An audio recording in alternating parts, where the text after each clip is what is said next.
Welcome to Sports Econ 101, the show where we discuss sports topics from a business perspective. I'm your host, Edward Brown, along with my co-hosts, Vern Glenn, F.P. Santangelo Jr., and Russell Jackman. And at each commercial break, we're going to ask a sports trivia question. And of course, because the Super Bowl is airing tomorrow, we will have Super Bowl questions today.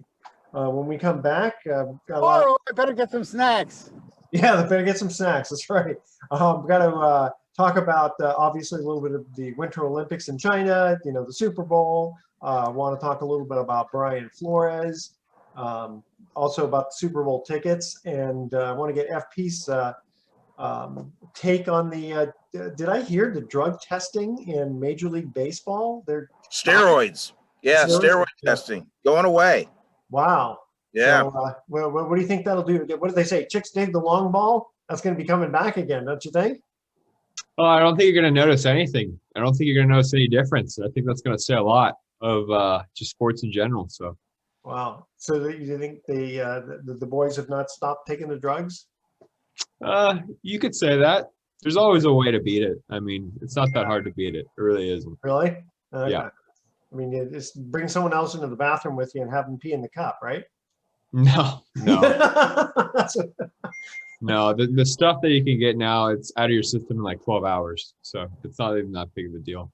Wow. But that's all sports, though. It's not just baseball. So we can't single out baseball.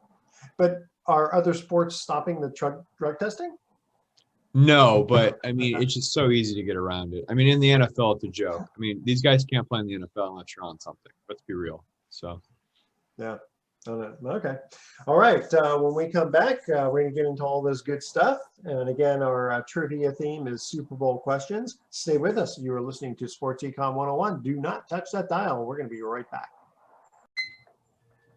Welcome back to Sports Econ 101. Edward Brown, Vern Glenn, F.P. Santangelo Jr., and Russell Jackman. All right, guys, where do you want to start? Well, it's Super Bowl week. Super Bowl week. Okay. Games tomorrow when the show airs. That's Let's good. go. Yeah. There's just before LFG. Yeah.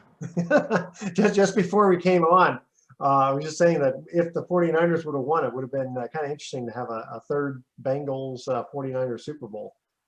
Well, with 56 Super Bowls, the chances of two teams beating for three times, I mean, the law of averages is going to catch up with that.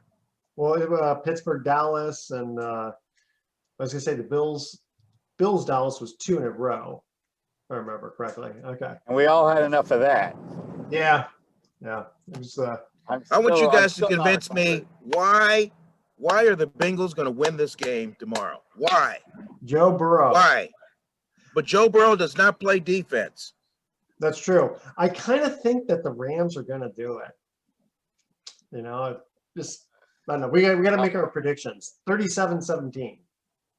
Rams. 37-17. 37. Wow. I just came off the top of my head.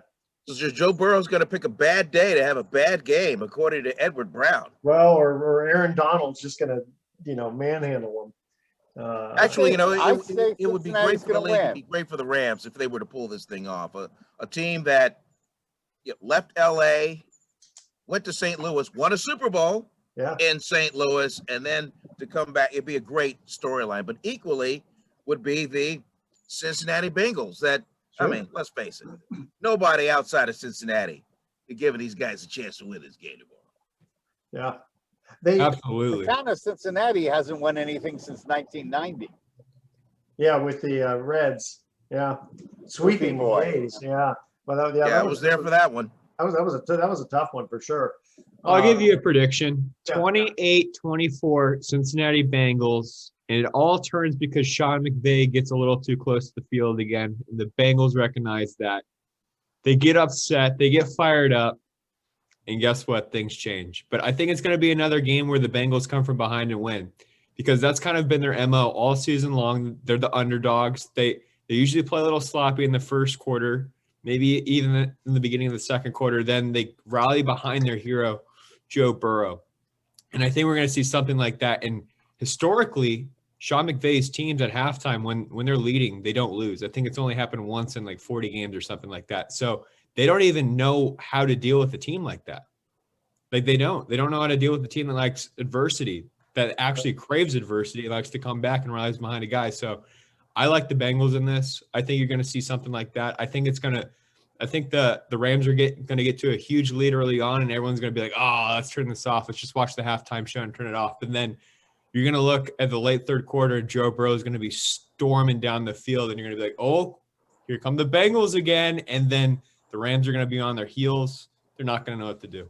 And add to that storyline, Burrow comes back, puts the Bengals ahead, but the Rams have time on the clock to drive for a potential winning field goal, and it's just wide to the right. Bengals hang on and win. Okay, so 28-25. Vern. Okay. I like 28. it. No. 28-27. Sorry. Oh, 28-27. I like Bengals. it. Bengals. I like it. Yes. All right. And Russ, what's your prediction? I'm going to say Bengals 27 and the Rams 24. And I think the scenario is going to be the Rams will have a last possession, but instead of Jaquiski Tart dropping a wide open interception, we're going to see a real interception this time. A team that does know how to finish a game up is going to finish the game up on the Rams. The Rams have gotten away with 2 weeks in a row of being able to dodge a bullet, and I don't think that Cincinnati's going to let them dodge a bullet this time. Boom. Well, but there it is. There it is. Now, cut the highlights. That's it. Will Matthew Stafford, though, be able to, stay the course? That's kind of the main thing, because it's like he has these games where it's like, not quite there. But I think it's exciting, the fact that, they had to trade Goff and Stafford, Matthew, this year. And then, boom, he takes them, right to the Super Bowl. That's pretty cool. Well, if it happens, I can see the montage of camera angles and ISOs dissolving from Aaron Donald to Devon Miller to Sean McVay. I get the director of the truck just cueing all these reactionary kind of. I don't know.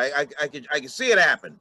Now, is there going to be any technical home field advantage? I mean, I know there's got to be a lot of other people who are flying in from all over the place. Have you seen the prices to the Super Bowl? There's no way that any true Rams fans, or maybe some Bengals fans that put their life savings or took out a loan to be at the game, are going. But that's pretty much it. It's ridiculous. I just saw Antonio Brown paid $2 million for a suite for the owner's suite. Wow. Now, was that? I saw that same thing, but then they said that was like last year's ticket. Did you see that? Yeah, it was fake awesome news. It's probably Antonio even more Brown expensive. Last year's ticket. Yeah. It'd be great if someone sold Antonio Brown last year's ticket for $2 million. That's right. No, that was one of the things I was going to bring up, is that so a 24-person luxury suite went for $900,000. Last year? No, for this year. Oh. Front row seats at the 50-yard line, right behind the Cincinnati Bengals bench. Guess how much per ticket? Now these are secondary prices, not face value. $25, right? $25. Ready? $62,000. 60, yeah. But again, these are secondary market prices, right? Yeah, I mean, yeah, obviously. But it's kind of weird, because don't they come out really strong, and then after a while it kind of wanes? I guess the people who want to make sure I absolutely get a ticket go ahead and just pay through the nose, but then maybe come in after the first quarter and see what the scalpers are getting. Because there's probably still going to be some people. I don't know. I'm not sure about a Super Bowl, but usually at some of the bigger games, like for baseball, for playoffs, and maybe even the World Series, after a few innings, there always seems to be a few scalpers who just couldn't get rid of those tickets. Speaking of tickets, is it a physical ticket, or is it one of these things where the ticket's in your phone and you have to scan it to get in? I would think in this digital age, just to avoid fake tickets, that'd be a way to kind of get around it. But I don't have the FU money to even comment on it. I don't know. Well, you could probably still print it out if you wanted. right? To have a real ticket. It's sort of like going on an airplane. You know, Oh yeah, NFT like a commemorative ticket that you could take home and frame or something like that. Yeah, you could probably do that. Go ahead, FB. What were we saying? I'm saying these digital tickets are basically NFTs now, right? Yeah. Just because they're so rare. I mean, you take a screenshot of it, you're like, oh yeah, I own this. You could probably sell it. It's something crazy like that. And I mean, how many years away are we from Super Bowl tickets becoming NFTs? Think about it. Yeah. Man, hard to think in those terms. You know, same thing with like, you know, even the cryptocurrency, to kind of imagine what that was going to be like. You guys ready for our first trivia question on Super Bowl? Bring it on. Bring it. Okay. What team has played in 4 Super Bowls but never held a lead? Played in 4 Super Bowls, never held a lead. Did they win any of these Super Bowls? Well, I guess not if they never had a lead. That'd be hard. That's true. Yeah, that's right. Sort of Never had the lead. Okay. All right. All right. It's actually not a hard question when you think of it, when you ask that question, right? Yeah. How many teams have lost 4? But I thought that was kind of interesting, just the fact that I didn't realize that this team had never even held a lead in any of the Super Bowls. That's kind of sad. All right. That is our trivia question. Email edward@sportsecon101.com. We'll see if the audience knows the answer to this question. And stay with us. We're going to be right back. Welcome back to Sports Econ 101. One more time. Edward Brown, Vern Glenn, FP Santangelo Jr., and Russell Jackman. First trivia question. What team has played in 4 Super Bowls but never held a lead? Minnesota Vikings? That is I correct. was going to say Vikings. All right. Yeah. I was going to say, how many have played at 4 and never won? I mean, you got the Bills. It's that and the Bills. It's either that or the Bills, but I remember the Bills having them. The only 2. So, FP, you were mentioning just before we came back on, something about the service fees of the Super Bowl tickets? Yeah, so I was just checking to see what the cheapest Super Bowl ticket was in case any of us wanted to go. It's between $4,000 and $5,000. And then they said that there's a $1,000 to $3,000 service fee. That's crazy. That's what it typically costs. Now, if you don't know what a service fee is, that means you just order online and they just tack it on at the end of your payment. It really doesn't like make shipping sense. and handling. It's like shipping and handling. Yeah. Shipping isn't very costly, but the handling, boy, Yeah. you pay for that. They don't even handle it. It's a digital ticket. It doesn't make any sense. Exactly. It's better to just kind of say, okay, we're just going to charge you $5,000, but no extra fees. Maybe because it could be also partly because of the magnitude of what the ticket is. Maybe some kind of insurance. But I think that is pricey. I think they just want to be able to kind of show, hey, the basic ticket's only $4,000. Yeah, we're only going to make $3,000 profit on it. Yeah, I mean, I don't know what the face value is on the tickets, just in general. I think a ticket to the first AFL NFL World Championship game, I believe, was $35. That was the price of a wasn't even called the Super Bowl. No, but wonder what the handling fee was on that one.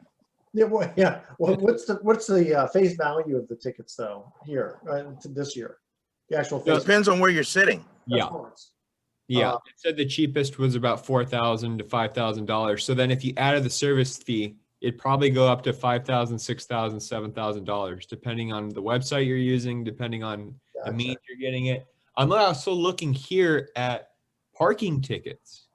And parking tickets are ranging from $100 to $4,000 as well. So don't forget about parking in LA. You got to pay for that too. Nobody walks in LA. Yeah, that's when you take your Uber on that. All right, continue on with football. Got a couple of different things here on Brian Flores, the former Miami coach. So first of all, he said he had been offered $100,000 per loss in 2019 because the Dolphins owner Stephen Ross wanted the first overall pick in 2020 NFL draft. You guys heard about? Yeah, so he wanted to tank. Yeah, I mean, there's that's not too ethical, is it? Well, I mean, come on. We're talking about the naked underbelly of the NFL. I mean, like any other company in the corporate world, there are ways to Yeah, but I get like kind of saying, okay, well, I'm just going to, put our third stringers in and, call certain plays. But to specifically been offered by the owner $100,000 per loss. Now to be fair, the owner is denying this. Okay. So it's a he said. Yeah. Maybe before you fire someone that's won 7 games for you in a row, you should make sure you don't have any skeletons in your closet. Well, that's true. And maybe I could see it, the situation not being specifically, we're going to pay you $100,000 per loss. It would be more like, hey, if we get the overall pick, we would probably need to have 12 losses or something like that, and we'll give you an extra $1 million bonus. So it's kind of related. Either way, it doesn't sound so good. Either way, no, that's true. And then continuing on, so Brian said that he was passed over the Texans job for Lovie Smith. And he and his agent are saying it's obviously due to the NFL lawsuit. And I think he's so all of a sudden, the Miami Dolphins they hire Mike McDaniel, who is multiracial, and then Lovie Smith gets hired. So the teams are saying, look what we did. Exactly, but yeah. And it's kind of hard to say, Brian, to say, I am the most qualified, so you have to hire me. But it's kind of interesting to say, why didn't he get hired? I mean, if you're going to be stirring the pot, so to speak, with these lawsuits and other things like what Kaepernick did, Kaepernick, I think, was still good enough to be in the NFL as a quarterback. Yeah, I don't believe that, but that's you won't convince Russ of that. Yeah, I know, but there were a lot of other quarterbacks who were not as talented as Kaepernick. So he basically got blackballed, shut out. Yes, he did.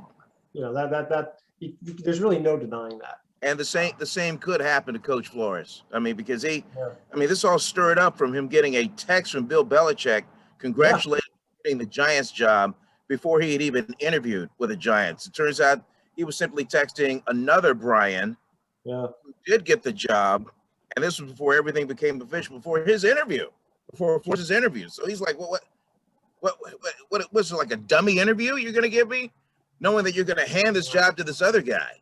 And again, no offense to Lovie Smith. No offense to Lovie Smith, because he did a great job with the Bears, getting them to the Super Bowl. They lost to the Colts, but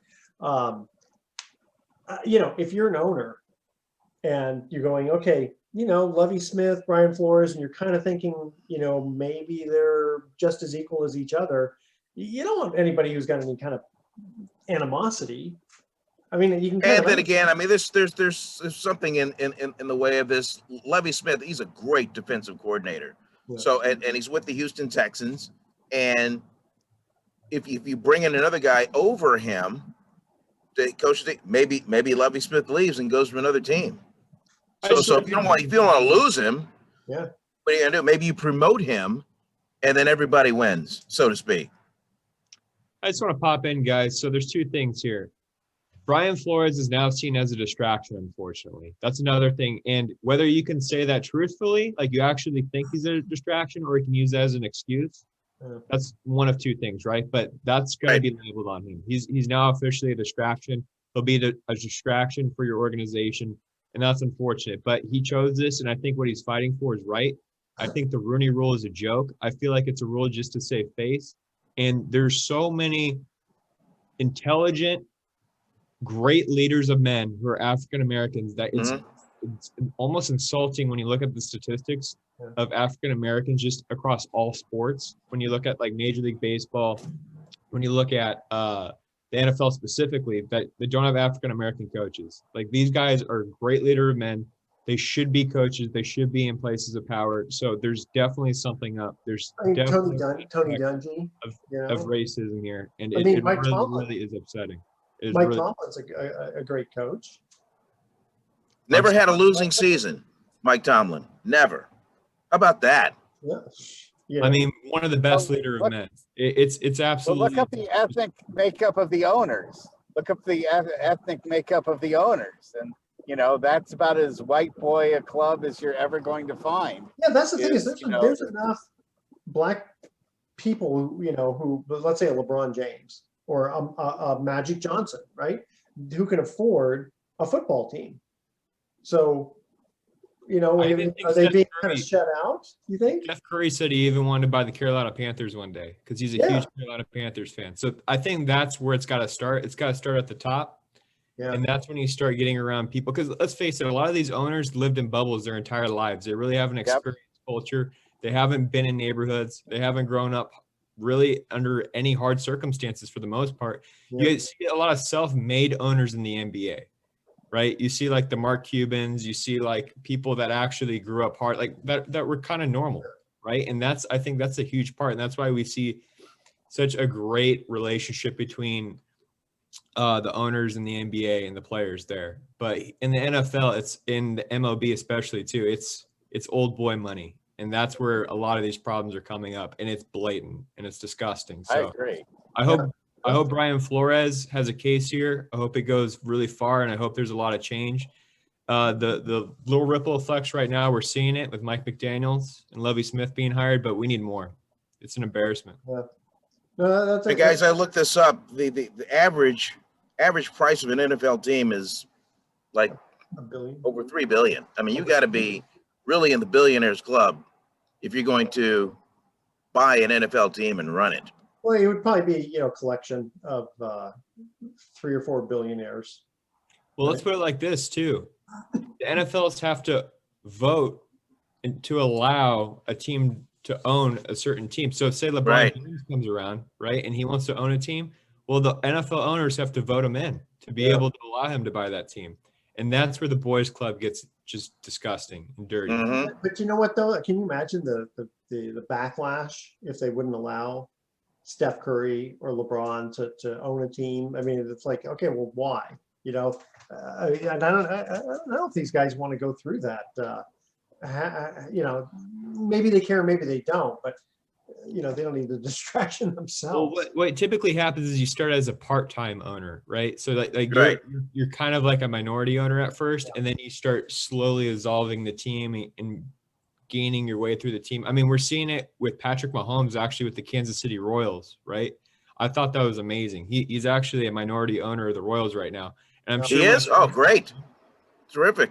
Yeah, so I'm sure when it's all said and done, he's going to have a large influence on that team, especially when he's bored, not playing anymore. So things like that, I think, are huge. All right, guys, going to our second trivia Super Bowl question here.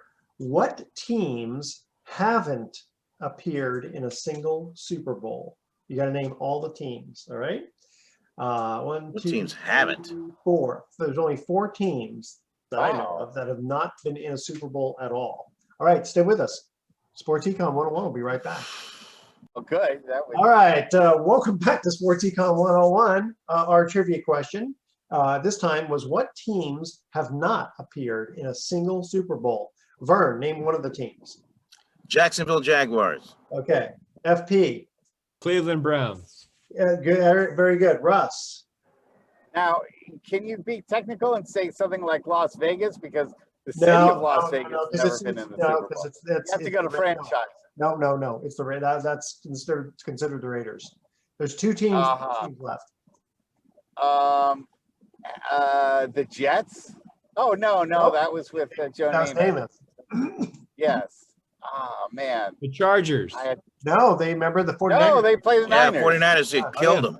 That's right. Yeah, that night in Miami in 1990. Okay, Russ, we're gonna have to pass on you. Vern, back to you.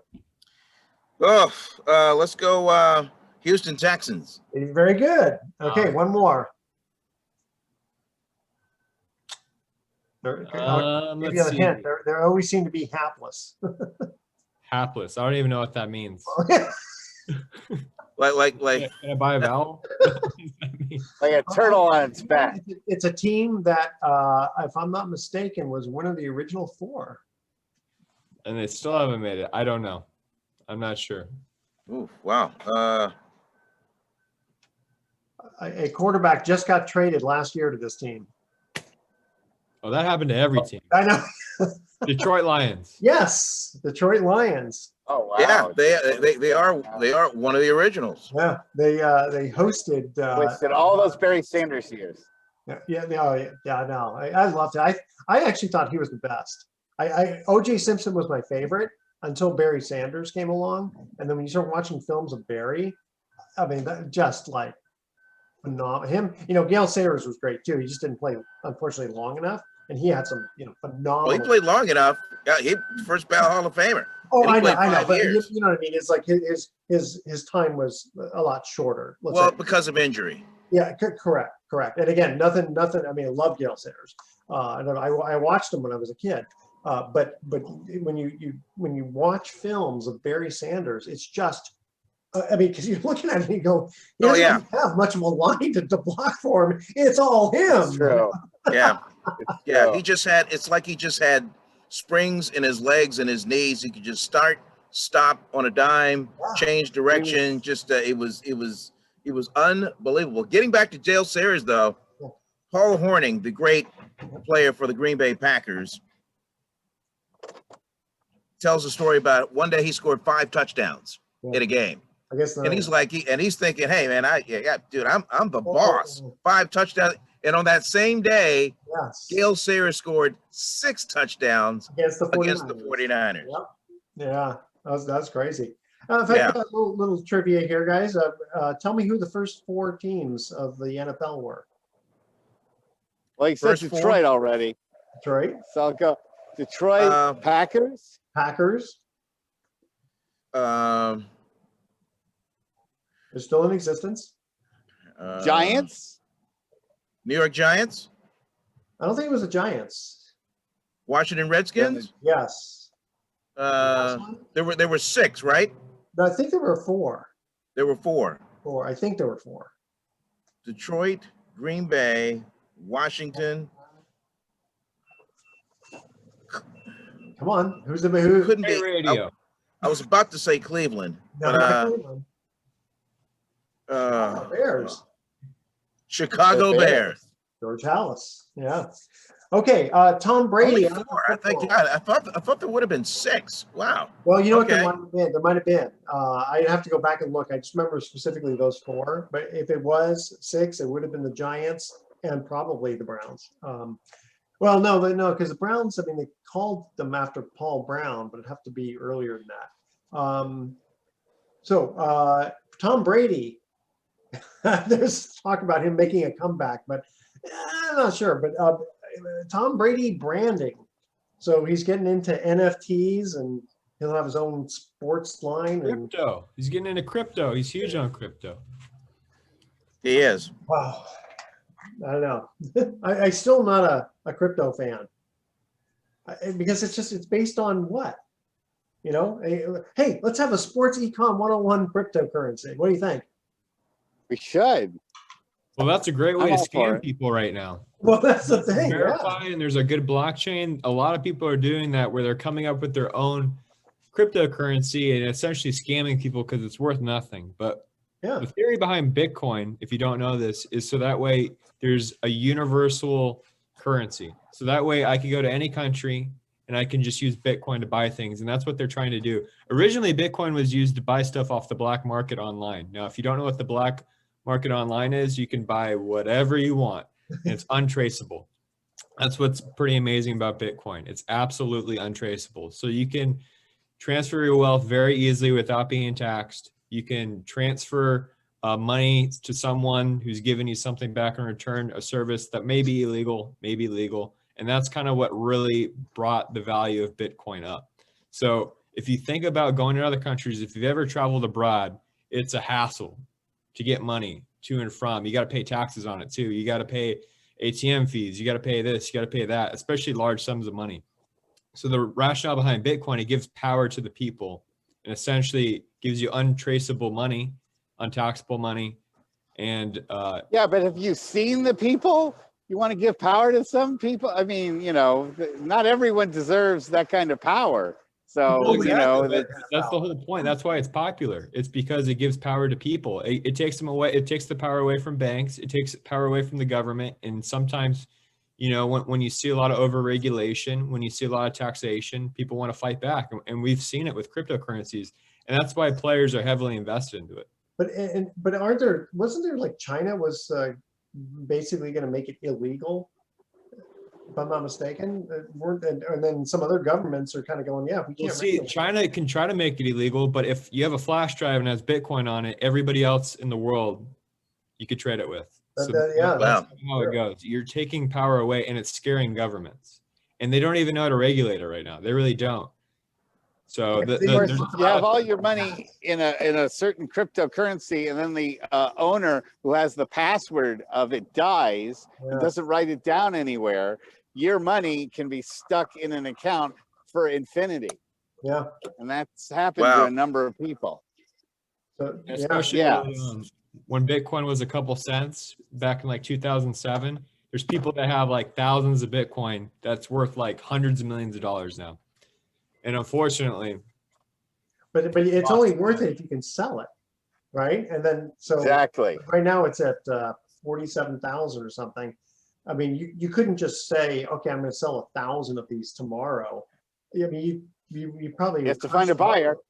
If you find a buyer, yeah, but generally, if you have too many sales and not enough purchases, that's what drives the market down. I mean, that reason this stuff is worth what it's worth is because there's another person willing to pay. Right. I mean, it's like stock. Like my comic books. It's like comic books or baseball cards.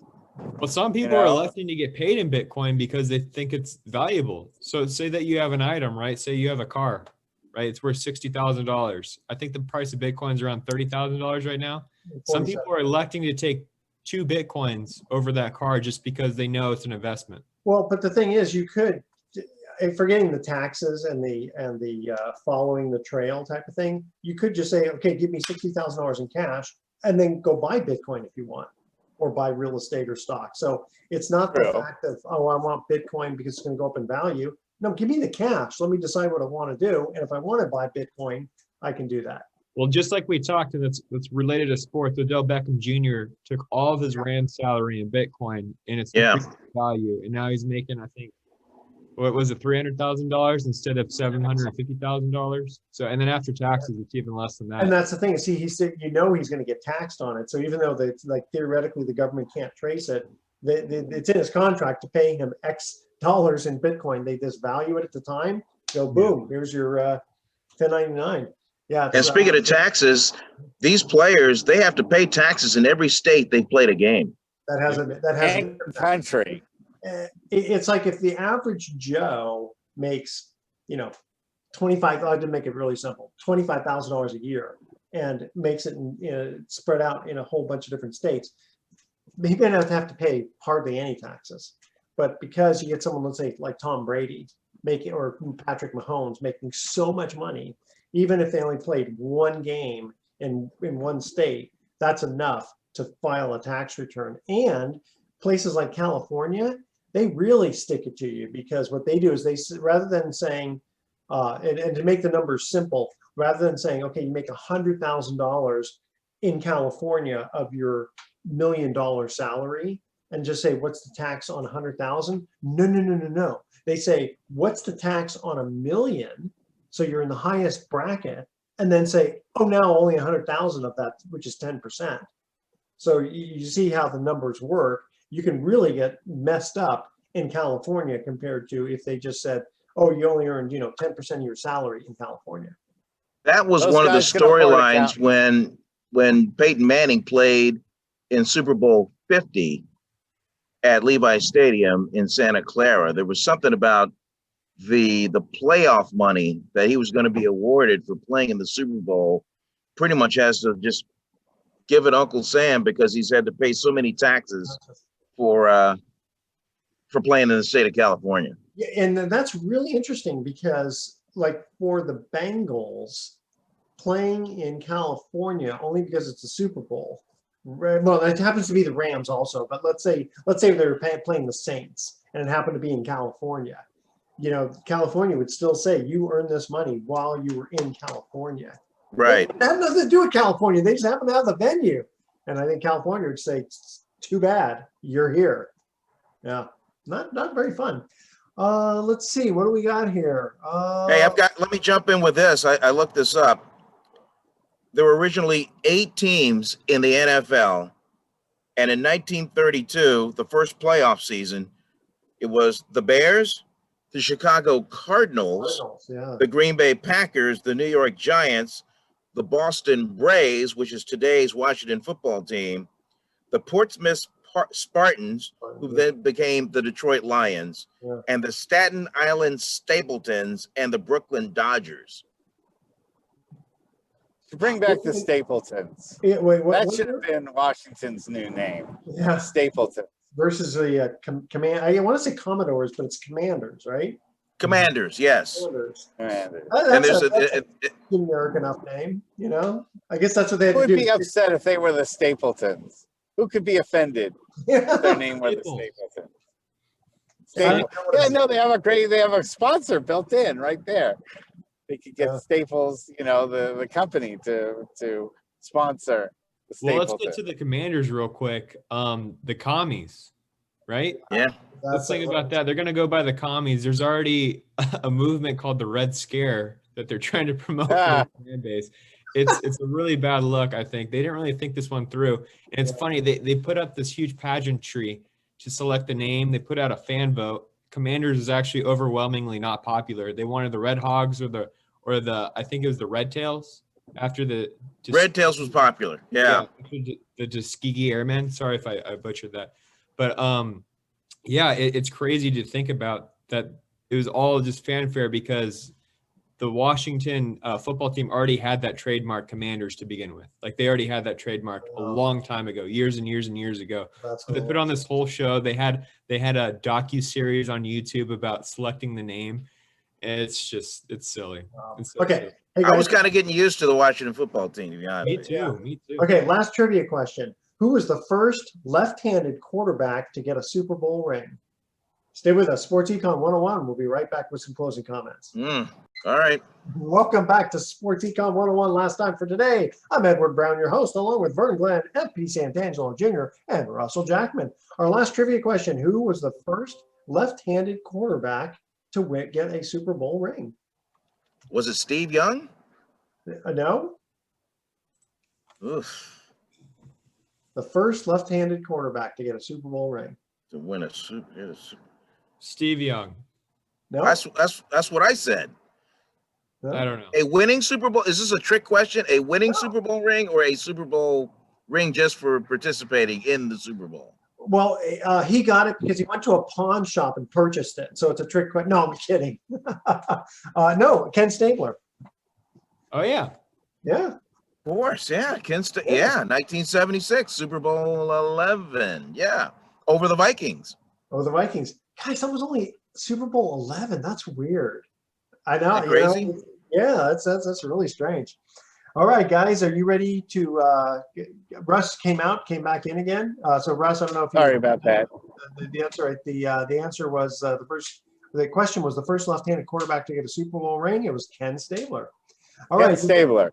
The snake. Okay, if you're ready for our thoughts for the day, science is organized knowledge. Wisdom is organized life.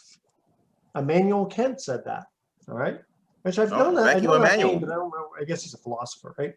And why can't you trust people who do acupuncture?